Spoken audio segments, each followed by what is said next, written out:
श्री गुरुदेव दत्त. श्री स्वामी समर्थ महाराज की जय. श्री गुरुदेव दत्त. सगळ्यांना श्री स्वामी समर्थ. श्री गुरुदेव दत्त. आज मी आपल्याला कशाबद्दल माहिती देणार आहे. आज आहे नित्यसेवा. नित्यसेवा कशी करावी, का करावी, कोणी करावी, कशासाठी करावी, नित्यसेवा कशी करावी, नित्यसेवेमध्ये काय काय आहे याबद्दल मी संपूर्ण आज माहिती सांगणार आहे तुम्हाला.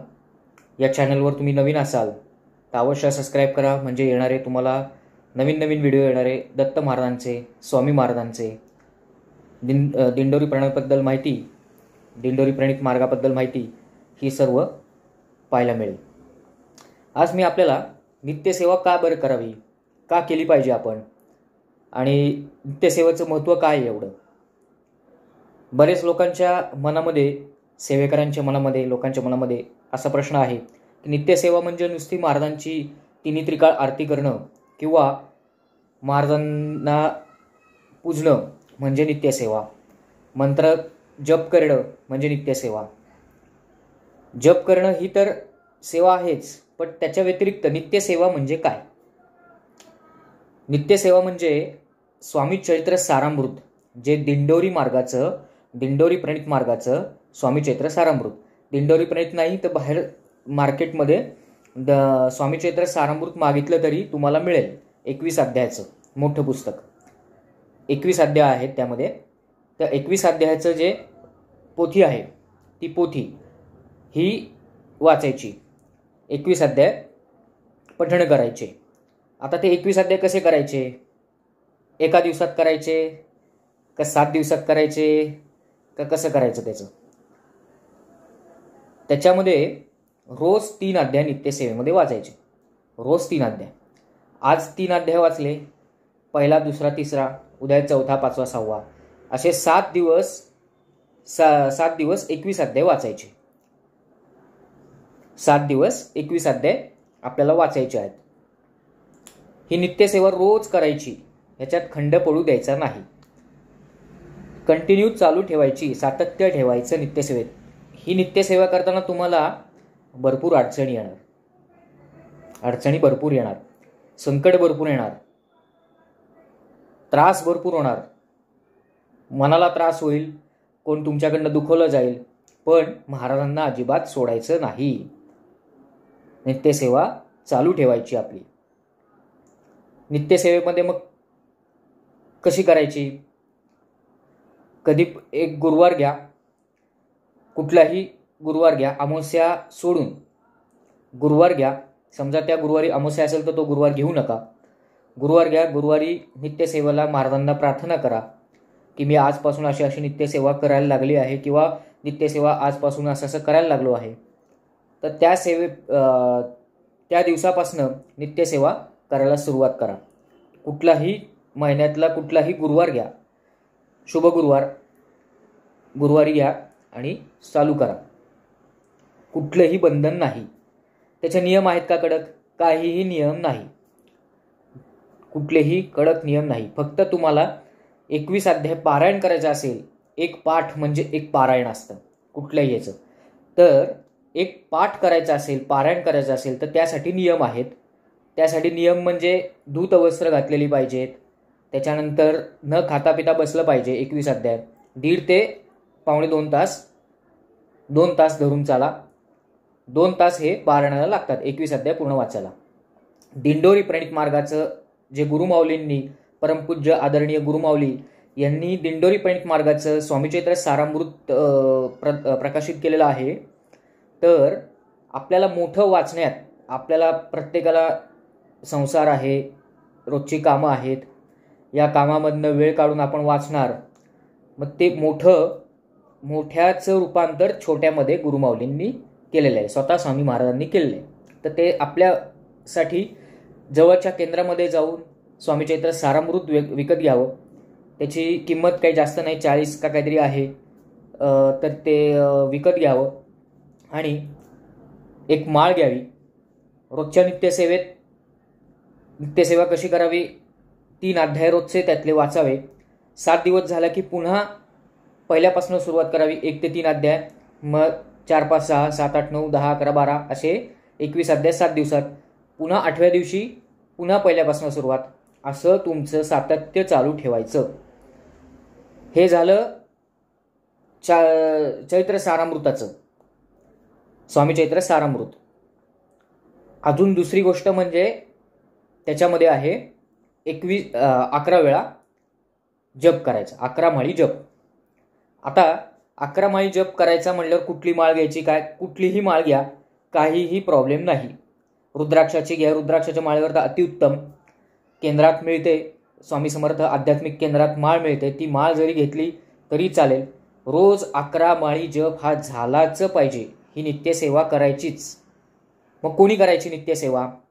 आता नित्यसेवामध्ये स्वामी चैत्र सारामृताचे रोजचे 3 अध्याय आणि 11 माळी जप या 2 गोष्टी नित्यसेवेत येतात.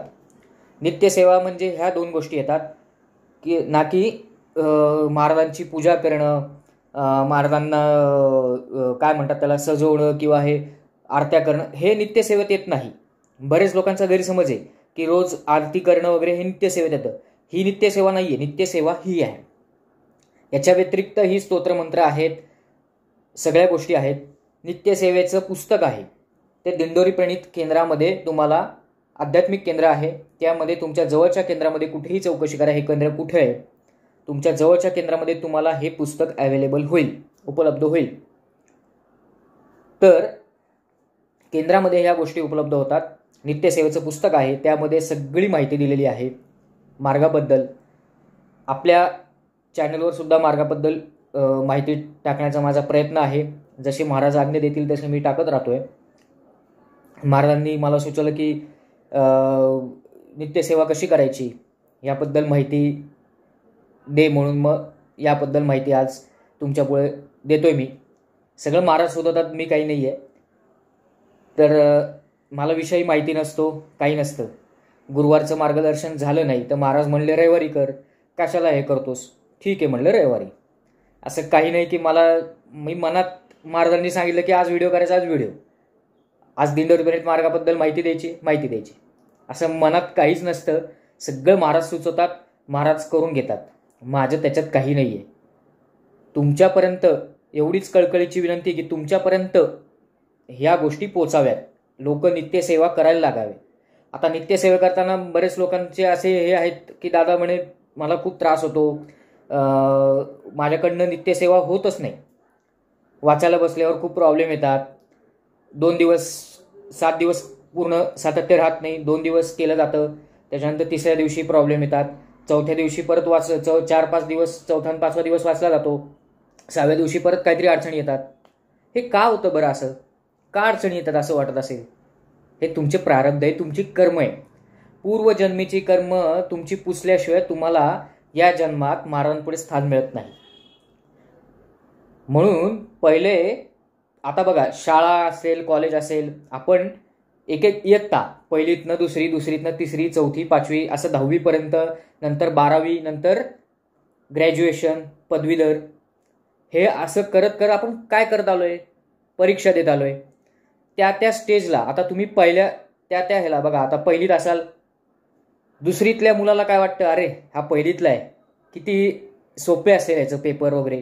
पण पहिलीतल्या मुलाला काय माहिती आहे? पहिलीतल्या मुलाला वाटतं की माझं किती अवघड आहे बाबा. तेच दुसरीतला मुलगा आहे, त्याला वाटतं माझं किती अवघड आहे. तेच 5वीतला मुलगा असेल आणि दुसरीतला मुलगा परीक्षा देत असेल, तो 5वीतला मुलगा काय म्हणेल, किती सोपं आहे राव, काहीच अवघड नाही, आरामात मी पास होऊ शकतो दुसरीमध्ये, ह्याला काहीच अवघड नाही. पण त्या दुसरीतल्या मुलाला ते अवघड जात असतं. का? तर प्रत्येकाच्या त्या स्टेजला त्या गोष्टी अवघड जात असतात, ती कष्ट असतात. ते कष्ट घेतल्याशिवाय तुम्ही पास होत नाही. दुसरीत कष्ट घेतलं तर तिसरीत जाणार आहे, तिसरीत कष्ट घेतले तर चौथीत जाणार आहे, 10वीत कष्ट घेतले तर तुम्ही 12वीला जाणार आहात, नाही तर नाही. 10वीत कष्ट घेतले तर 11वी, 11वी नंतर 12वी. प्रत्येक पायरीवर तुम्हाला हे कष्ट करणं लिहिलंच आहे. जशी परीक्षा द्यावी लागते आपल्या आयुष्याच्या प्रगतीसाठी, तसंच आध्यात्मिक प्रगतीसाठी आपल्याला पेपर हा द्यावाच लागतो. पेपर हा द्यावाच लागतो, कुठेही जा, पेपर हा द्यायचाच आहे आपल्याला. त्यासाठी महाराजांनी महाराजांनी आपल्याला पेपर दिलेला आहे. तो पेपर म्हणजे कुठला? आपली परीक्षा आहे. आपल्याला त्या पेपरमध्ये पास व्हायचं आहे. महाराजांच्या परीक्षेत पास व्हायचं आहे. महाराज आपली परीक्षा बघत असतात.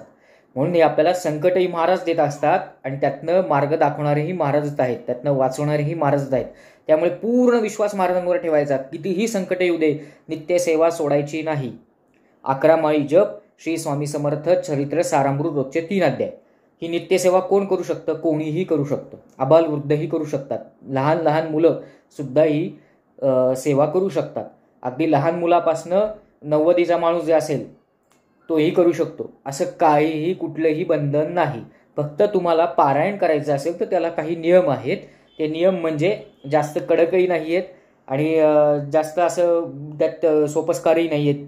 फक्त 16 वेळात बसायचं, धूत वस्त्र घालायचं, महिलांनी धूत वस्त्र घालायचं, गाऊन वगैरे घालायचं नाही, साडीमध्ये बसायचं, हातात बांगड्या पाहिजे, कपाळाला कुंकू पाहिजे आणि वाचायचा असेल त्यावेळेला संकल्प करून 21 अध्यायाचं पारायण करू शकता. हे तुम्ही पारायण कधीही करू शकता. स्वामी जयंतीला करू शकता, म्हणजे प्रगट दिनाला करू शकता, दत्त जयंतीला करू शकता, कुठल्याही गुरुवारी करू शकता. मन असता पवित्र सदाकाळ वाचावे श्री गुरुचैत्र, मन असावे पवित्र सदाकाळ वाचावे श्री गुरुचैत्र. या युक्तीप्रमाणे तुम्ही कधीही स्वामी चैत्र गुरुचैत्र वाचू शकता. आपण गुरुचैत्राची एक सिरीज करणार आहोत. म्हणजे आत्ताच महाराजांनी सुचवलं बघा मला, म्हणजे कधीच सुचवलंय पण आत्ता बोललो मी, महाराजांनी सुचवलं.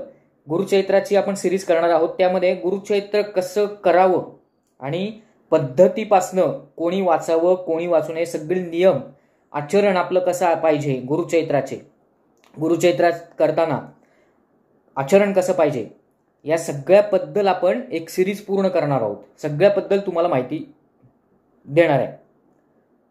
त्यामध्ये आपलं आचरण, आपलं वागणं बोलणं कसं पाहिजे, काय पाहिजे, हे सगळं तुम्हाला सांगणार आहे. त्यामुळे या चॅनलला जास्तीत जास्त लोकांनी सबस्क्राईब करा, म्हणजे लोकांपर्यंत ही माहिती पोहोचेल. कोणी हे सांगत नाही आजकाल, लोकांपर्यंत माहिती पोहोचेल. कसं पाहिजे, आपण भस्म कसं लावावं. तुम्ही जे रोजची नित्यसेवा करता, आता बरेच सेवेकरी आहेत, करणारे आहेत नित्यसेवा, बरेच लोकांना दिंडोरी प्रणित मार्ग माहीत नाहीये. तर त्यासाठी आपण चॅनलवर दिंडोरी प्रणित मार्गाचे हे टाकतोय, ऑडिओ क्लिप टाकतोय. ती लोकांनी जरूर ऐकावी. जास्तीत जास्त कळकळीने विनंती करतोय, कारण लोकांपर्यंत महाराज पोचवण्याचं कार्य चालू आहे, बस बाकी काही नाही. निस्वार्थपणे महाराज पोचले पाहिजेत सगळींकडे. सगळ्यांनी स्वामी भक्ती करावी, म्हणजे ज्या प्रत्येकाच्या जीवनातले जे काही अडचणी असतील, जे प्रश्न असतील, ते महाराज लवकरात लवकर सोडवत, हीच महाराजांच्या प्रार्थना आहे माझी. तर कोणीही नित्यसेवा करू शकतं, यामध्ये बंधन काहीच नाहीये, सोळवळ नाही, काही नाही. दिवसभरात तुम्ही कधीही करा, खायचे प्यायचे नियम नाही. तुम्ही काही खा, जेवण झाल्यानंतर करा. रात्री झोपायच्या आधी जरी तुम्ही नित्यसेवा केली, 11 माळी जप आणि स्वामी चैत्राचे 3 अध्याय जरी केले तरी चालतील. रात्री 12च्या आतमध्ये दिवसभरात कधीही करू शकता, त्याला काहीही बंधन नाही. आता यापुढे काहीच सांगू शकत नाही की कधीही कोणी कसंही करू शकता. फक्त तुमचं नित्यसेवा करताना मन आणि विचार हे शुद्ध असले पाहिजे. मन चांगलं असलं पाहिजे. इकडं नुसतं बोटं फिरवायची नाही स्वामी चैत्रावर. मनातल्या मनात स्वामी चैत्र वाचायचं नाही. कधी पण स्वामी चैत्र मोठ्यांदी वाचायचं. मोठ्यांदी का वाचायचं? कारण त्याचे जे पॉझिटिव्ह वेव्ज असतात, त्याची जी शक्ती असते ती आपल्या घरात पसरत असते. त्यामुळे मोठ्यांदी वाचायचं, नुसतं बोटं फिरवायची नाही. स्वामीचैत्र एक वेळ गुरुमाऊलींनी सांगितलेलं आहे, गुरुचैत्र एक वेळ कळेल, पण स्वामीचैत्र कळणं खूप अवघड आहे, खूप अवघड आहे. म्हणून स्वामीचैत्र हे एक वाक्य त्याच्यावर जोर देऊन वाचायचं. आपल्या चॅनलवर पण मी स्वामीचैत्र अपलोड केलेलं आहे. ज्यांना माहीत नसेल त्यांनी ऐकावं. पहिले ऐका वाटल्यास, आणि मग तुम्हाला पाहिजे तर वाचा. पण स्वामीचैत्र करताना आपलं मन, आपली नजर ही शुद्ध असली पाहिजे. व्यवस्थित संध्याकाळी समजा कामावरून आले, हातपाय धुवायचे, गोमूत्र शिंपडायचं आणि मग स्वामी सेवेला बसायचं. गोमूत्र नाही शिंपडलं तरी चालेल, पण कशासाठी की तुम्ही नवीन नवीन सेवेकरी असाल समजा, हे नवीन सेवेकऱ्यांसाठी चाललंय. जे नित्य सेवेकरी आहेत त्यांना माहिती आहे आपल्याला सणवाराचे सेवेकरी नाही पाहिजे. आज केलं डायरेक्ट सणवारालाच केलं असं नाही. गणपती आले, श्रावण आला, दिवाळी आली, सणवाराचे सेवेकरी बनायचं नाही. नित्य सेवेकरी पाहिजे आपल्याला, नित्य सेवेकरी. जेणेकरून नित्य सेवेकरी महाराजांना जो नित्य सेवा करतो, पंचमहायज्ञ, आता पंचमहायज्ञाचा मी व्हिडिओ करेन. पंचमहायज्ञ जो करतो आणि नित्य सेवा जो करतो, हे स्वतः स्वामींनी सांगितले, म्हणजे गुरुमाऊलींनी सांगितले. जो नित्य सेवा करतो आणि सणवाराचा नाही, सणवाराचं नित्य सेवा नाही, रोज नित्य सेवा करतो आणि पंचमहायज्ञ करतो, त्याच्या पाठी प्रत्यक्ष महाराज उभे असतात. तुमच्याकडे जर नुसती स्वामी चैत्राची पोथी असेल घरी, तर प्रत्यक्ष महाराज अखंड लक्ष्मी बनून तुमच्या घरी येत. लक्षात घ्या, स्वामी चैत्र हे सोपं नाही आहे. म्हणजे सोपं नाही म्हणजे समजण्यासाठी सोपं नाही आहे. दिसायला सोपं दिसतं, 3च अध्याय वाचायचे काय एवढं त्यात, तसं नाही आहे. वाचताना दुसरा एक महाराजांनी बघा आत्ता सुचवलं, वाचताना अजून एक काळजी घ्यायची की रोजच्या नित्यसेवेमध्ये आसन तुम्ही जे बसणार आहे वाचायला, कधीही बसा दिवसभरात, जे बसणार आहात त्यांनी आसन आपलं आपलं आसन वापरायचं, दुसऱ्याचं आसन वापरायचं नाही. हे कटाक्षाने पाळायचं. या गोष्टी का वापरायचं नाही? कारण की त्याच्यामध्ये निगेटिव्हिटी असते. आज मी बसलोय, समजा माझ्या आसनावर बसलोय, माझ्या आसनावर दुसऱ्याने केलेलं आहे आणि परत मी तेच आसन वापरलं तर त्याची निगेटिव्हिटी, त्याची नकारात्मकता माझ्यात येते. एवढा प्रभाव असतो. त्यामुळे अजिबात दुसऱ्याचं आसन वापरायचं नाही, स्वतःचं आसन स्वतः वापरायचं. स्वतःचं आसन स्वतः वापरायचं. आणि नित्यसेवा करताना कुठलेही मनात विचार नाही पाहिजे. नित्यसेवा करताना कुणाशीही बोलायचं नाही, घरात कडकड करायची नाही, आवाज करायचा नाही, टीव्हीचा आवाज, टीव्ही, मोबाईल या गोष्टी दूर ठेवायच्या. मोबाईल पूर्ण बंद ठेवायचा. बंद म्हणजे एकही फोन नाही, काही नाही, काही नाही. शेजारी ठेवा, सायलेंट करून ठेवा, स्विच ऑफ करून ठेवा, काही करा, पण तिकडे लक्ष द्यायचं नाही. स्वामी एक आहे स्वामी. एकदा तुम्ही 1 तास बसले, पहिले पहिले तुम्हाला त्रास होईल, झोप येईल, कंटाळा येईल, काही दिवस वाटेल नको स्वामी सेवा नको, पण तसं नाही करायचं. स्वामी सेवा नको वगैरे असं वाटतं, साहजिक आहे. प्रत्येक जणाला वाटतं की आज स्वामी सेवा करायला नको. काही काळांतराने हे या गोष्टी घडतात. नित्यसेवेकरी जे आहेत त्यांना माहिती असेल की काही वेळेला वाटतं की नाही बाबा आज खूपच कंटाळा आला, आज नको स्वामी सेवा करायला, होतं असं. पण तसं करायचं नाही. आपल्याला जेवायला रोज लागतं की नाही, जेवायला रोज लागतं, तसं स्वामी सेवेला रोज बसायचं. 3 माळी स्वामी चैत्र, 3 अध्याय स्वामी चैत्राचे आणि 3 माळी, 11 माळी स्वामी समर्थ जप हा झालाच पाहिजे. त्याच्या व्यतिरिक्त तुम्ही काय करायचं करा, बाकी काही त्याला हे नाही. पण ही नित्यसेवा रोजची झालीच पाहिजे. पंचमहायज्ञाबद्दल मी सांगेन, व्हिडिओ करेन एक, कसा आहे काय पंचमहायज्ञ कसा करायचा, काय करायचा. तर ही नित्यसेवा आहे. ही नित्यसेवा कोणीही करू शकतं, त्याला बंधन नाही आहे. फक्त तुमचं आचरण शुद्ध ठेवा. आणि नित्यसेवा करायला लागल्यावर तुम्हाला जर कुठलेही प्रॉब्लेम येत असतील, अडचणीत असतील तर येऊ द्या. कष्ट केल्याशिवाय कुठलेही फळ मिळत नसतं. उदबत्ती जळली तरच सुगंध येतो. असा नुसतं सुगंध तुम्ही न लावता कसा सुगंध येईल? नाही येणार ना. पहिले जळावं लागतं मग सुगंध येणार आहे. तसंच आपल्याला पहिले जळावं लागणार आहे तरच आपल्याला फळ मिळणार आहे. जळावं म्हणजे काय? कष्ट करावं लागणार आहे. शब्दार्थी अर्थ घेऊ नका, पण कष्ट करावं लागणार आहे, त्याशिवाय एवढं फळ मिळणार नाही. आज महिनाभर वाचलं तर महाराज लगेच माझं काम पूर्ण करतील असं कधीच होत नाही. असं कधीच होत नाही. ते काय 2 तास लाडू वळले 2 तासच झाले असं नाही होत. तुम्हाला कष्ट करावेच लागणार आहे. नुसतं वाचून होणार नाही. त्यासाठी तुमचं स्वामी काय बघतात? तुमचं पुढच्याशी बोलणं कसं आहे, वागणं कसं आहे, तुम्ही इतरांशी कसं वागता, तुमचं मन कसं आहे, हे महाराज बघत असतात. नुसतं वाचून आणि जप करून पण होणार नाही. तुमचं आचरण शुद्ध पाहिजे, नजर शुद्ध पाहिजे, कसं वागता, कसं बोलता, मन कसं आहे ते पाहिजे. ते महाराज बघतात. जप कंटिन्यू ठेवायचा. नुसतं 11 माळी केला म्हणजे झालं का दिवसभरात? बस झालं, तसं नाही. झालं, माझं काम झालं आणि माझं काम झालं म्हणून लगेच सोडून द्यायची नित्यसेवा, असं नाही करायचं. सुखात आणि दुःखात, जेवढं दुःखात महाराज महत्वाचे तेवढं सुखातही महत्वाचे. तुम्ही सुख आलं म्हणजे महाराजांना सोडून दिलं असं आहे का? नाही. नित्यसेवा बरेच लोक काम होत नाही सोडून देतात. तसं नाही करायचं. महाराज सोडता का तुम्हाला?